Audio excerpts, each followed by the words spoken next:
제목 코스피 6천의 환희 vs 신용불량자 100만 명의 절망. 이게 같은 나라 이야기입니다. 오프닝. 코스피 전광판 숫자가 올라가는 화면. 여의도 증권가 거리. 2026년 2월 대한민국 증시는 역사를 썼습니다. 코스피 6천. 단 한 달 만에 5천에서 6천을 뚫어버린 역대 최단기 돌파 기록입니다. 같은 시각 대한민국 어딘가에서는 또 한 명이 신용불량자 명단에 이름을 올렸습니다. 누적 인원 100만 명. 여러분, 이게 같은 나라 이야기입니다. 타이틀 화면. 코스피 6천의 환희 vs 신용불량자 100만 명의 절망. PART일. 코스피의 역사 1000에서 6천까지. 먼저 우리가 얼마나 먼 길을 걸어왔는지 숫자로 확인해 보겠습니다. 타임라인표. 구간 돌파 시점. 소요 기간 2002-2007년 7월 18년 4개월, 2003-2021년 1월 13년 5개월, 3004-2025년 10월 4년 9개월, 4005-2026년 1월 3개월, 5006-2026년 2월 1개월. 이 표를 보시면 뭔가 이상하지 않으신가요? 1000에서 2000까지는 무려 18년이 걸렸습니다. 제가 초등학교 입학해서 대학교를 졸업하고도 남는 시간이에요. 그런데 5000에서 6000은 단 한 달. 이 압축 성장의 핵심 배경은 3가지입니다. 그래픽카드 3가지 키워드. 첫째, AI 반도체입니다. 삼성전자 주가 20만원, SK하이닉스 100만원. HBM이라는 단어를 모르셨던 분들도 이제는 아실 겁니다. 전 세계 AI 인프라가 한국 반도체 없이는 돌아가지 않는 구조가 만들어진 겁니다. 둘째, 기업 거버넌스 혁명입니다. 상법 개정, 자사주 소각 의무화.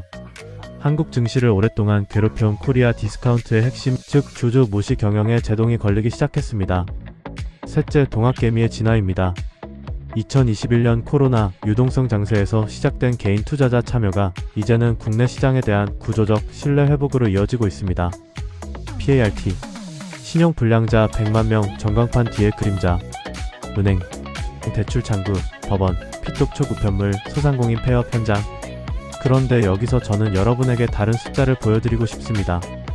자막 강조. 신용불량자 채무불이행자 현황. 2022년 신용불량자는 약 73만 명이었습니다.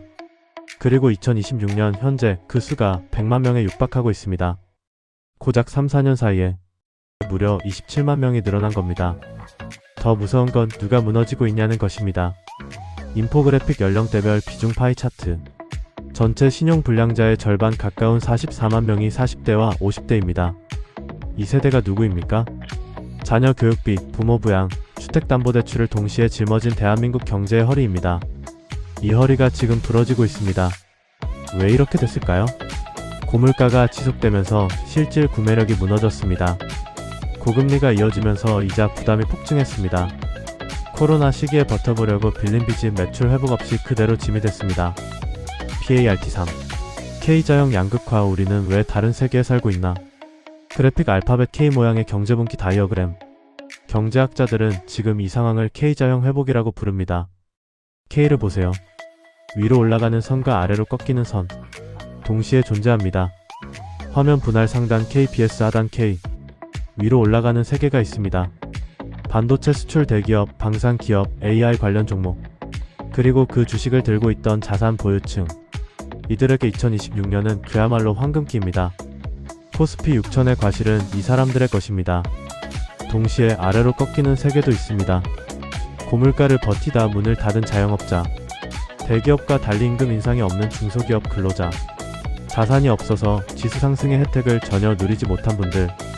연체율은 지금 역대 최고치를 경신 중입니다. 핵심 진단. 주식시장은 미래를 먼저 반영하는 선행지표입니다. 기업들이 잘 될 것이라는 기대감이 먼저 올라가는 거죠. 하지만 신용불량자 수는 지금 이 순간의 삶을 보여주는 동행지표입니다. 지수는 6천인데 내 주머니는 비어있다. 이 괴리감이 지금 사회 곳곳에서 분노로 바뀌고 있습니다. PART4. 경제 타임머신의 시각. 이 기회 어떻게 볼 것인가? 그렇다면 우리는 어떻게 봐야 할까요? 저는 이렇게 생각합니다. 코스피 6천은 분명 대한민국 자본시장의 성숙을 보여주는 이정표입니다. 과소평가된 기업들이 제대로 된 가치를 인정받기 시작했고, 주주 권리가 법적으로 강화되기 시작했습니다. 하지만 동시에 그 성장이 모두에게 닿고 있지 않다는 사실도 직시해야 합니다.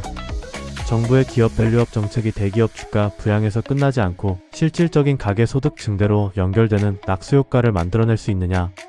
이것이 앞으로 대한민국 경제의 가장 중요한 질문입니다.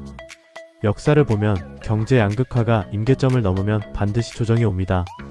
그 조정이 부드러운 정책 전환인지 아니면 사회적 갈등과 함께 오는 충격인지는 지금 우리가 어떤 선택을 하느냐에 달려 있습니다.